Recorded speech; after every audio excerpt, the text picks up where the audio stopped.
Imagine చేసుకోండి, ఒక యుద్ధరంగంలో ఎటు చూసినా అంధకారమే చుట్టుకొని ఉంది. మానవత్వం, మంచి జరుగుతది అనే హోపే లేకుండా పోయింది. కాని అప్పుడే ఒక మహాయోధుడు తెల్లగుర్రం మీద తన పవర్ఫుల్ కత్తి పట్టుకొని దూసుకొస్తున్నాడు. ఎంతను కేవలం ఒక హీరో కాదు, అతనే విధి, అతనే కల్కి. ఈ మహాయుద్ధమే ఇక అన్నిటినీ మార్చుతది. కాని అసలీ యుద్ధం దేనికోసం?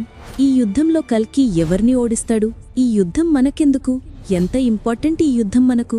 నాతో కలిసి ఈ మొత్తం స్టోరీ తెలుసుకోండి. మన పురాణాల్లో ఉన్నాయి, వింటే మీకు గూస్బంప్స్ పక్కా వస్తాయి. దానికంటే ముందు ఈ వీడియో 3rd ఎపిసోడ్ ఆఫ్ కల్కి సిరీస్.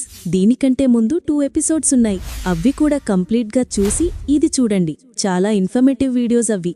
దానిలో కల్కి జన్మం గురించి ఉంది. సబ్స్క్రైబ్ చేసుకొని మీ ఫ్రెండ్స్ అండ్ ఫ్యామిలీతో తప్పకుండా షేర్ చేయండి. ఈ వీడియోని లైక్ చేసి కామెంట్స్లో మీ ఒపీనియన్ చెప్పండి. మనం 2nd ఎపిసోడ్లో కల్కి వచ్చినప్పుడు జరిగే మార్పులేంటియో చూసినాం. కలియుగం ఎట్లా ఎండైతదో చూసినాం. ఇప్పుడు ఈ సిరీస్లో ఇంపార్టెంట్ సెగ్మెంట్కి వచ్చినాం. ద ఫైనల్ వార్ ఆఫ్ కల్కి వర్సెస్ కలి. అధర్మాన్ని నాశనం చేసి ధర్మాన్ని కాపాడే కల్కి యుద్ధమిది. ఇది కేవలం ఆయుధాలతో చేసే యుద్ధం మాత్రమే కాదు, నిజానికి అబద్ధానికి యుద్ధమిది, ధర్మానికి అధర్మానికి యుద్ధమిది. కల్కి ఎట్లా ఓడిస్తాడు దుష్టశక్తిని అనేది ఈ కథ. అధర్మమే లోకమంతా కమ్ముకొని ఉంటది. ఈ కలియుగం ఎండికి వచ్చినప్పుడు ప్రపంచమంతా గందరగోళంగా మారిపోతది. రూలర్స్, లీడర్స్ మొత్తం అవినీతికే అలవాటు పడి ఉంటారు. బలహీనులని హనిచేస్తారు. ప్రజలకి ఏది మంచి ఏది చెడు అని తెలుసుకునే జ్ఞానం కూడా ఉండదు. ఈ చీకటి ముసుగులో ఉన్న రాక్షసులు బహిరంగంగా తిరుగుతారు. పురాణాల ప్రకారం మనుషులు అంతా కలి కంట్రోల్లో ఉంటారు.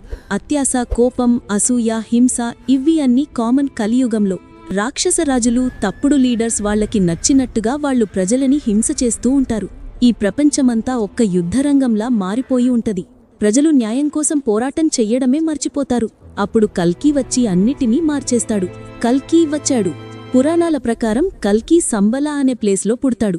కల్కి యొక్క పెద్ద ఋషి కుటుంబంలో జన్మిస్తాడు. కల్కి తండ్రి పేరు విష్ణుయాస. కల్కి పెరిగే కొద్దీ తను చాలా పవర్ఫుల్ వారియర్గా మారుతాడు. మహావిష్ణు రూపం కాబట్టి చాలా బలం, పవరుంటాయి. కల్కి దేవదత్త అనే తెల్లగుర్రం మీద తన ఆయుధమైన కత్తిని పట్టుకొని ఈ ప్రపంచంలో ఉన్న అధర్మాన్ని నాశనం చేయడానికి వస్తాడు. కల్కి జన్మ వెనక ఉన్న కారణం చాలా క్లియర్గా ఉంది. అధర్మాన్ని నాశనం చేసి ధర్మాన్ని మళ్లీ స్థాపించడం జరుగుతది. ఇది కేవలం ఆయుధాలతో చేసే యుద్ధం మాత్రమే కాదు.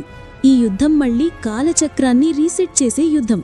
కల్కి వచ్చిండు అంటే కలియుగం చివరి స్టేజికి వచ్చింది అన్నట్టే. మళ్లీ కొత్త ప్రపంచం స్టార్ట్ అయితది అని అర్థం. ఇక యుద్ధం మొదలైంది. మహాభారతం అండ్ భాగవత పురాణాల ప్రకారం కల్కి చాలా పెద్ద సైన్యాన్ని రెడీ చేస్తాడు. అధర్మాన్ని ఓడించడానికి పెద్ద ఆర్మీ ఉంటది కల్కి దగ్గర. వాళ్లు అంతా అప్పటిక్కూడా ధర్మాన్ని కాపాడే ఫ్యామిలీస్ నుండి వస్తారు. వాళ్లు అంతా కలిసి అధర్మాన్ని ఓడించడానికి సిద్ధమైతారు. యుద్ధం చాలా గంభీరంగా జరుగుతది. కల్కి ఈ అధర్మాన్ని పెంచుతున్న రాక్షస రాజులతో యుద్ధం చేస్తాడు. కల్కి దొంగలని, రౌడీలని, రాక్షసులని సంహరిస్తూ వెళ్తాడు. తన కత్తి తిప్పిన ప్రతిసారి చెడుని అంతం చేస్తాడు. ఎక్కడైతే చీకటి కమ్ముకొని అధర్మంతో మునిగిపోయి ఉన్న ప్లేసెస్లో మళ్లీ ధర్మాన్ని స్థాపిస్తాడు. చివరికి కల్కి కలిని ఓడిస్తాడు. ఎన్నో సంవత్సరాల నుండి భూమిని వేధిస్తున్న అధర్మాన్ని చంపిస్తాడు. దానితో కలియుగం ఎండైతది. ఈ చివరి యుద్ధం యొక్క ప్రత్యేకత, ఈ చివరి యుద్ధం కేవలం వినాశనానికి సంబంధించిన కథ కాదు. ఇది అధర్మం నుండి మళ్లీ ధర్మానికి మారే మార్పు. ఈ యుద్ధం, కల్కి యుద్ధం జస్ట్ చెడునే చంపడం కాదు, మళ్లీ ధర్మాన్ని పునఃస్థాపించడం. ఈ యుద్ధమైనాక కల్కి ఐకింగై రూల్ చేస్తాడు అని మీరు అనుకోవచ్చు, కానీ కాదు.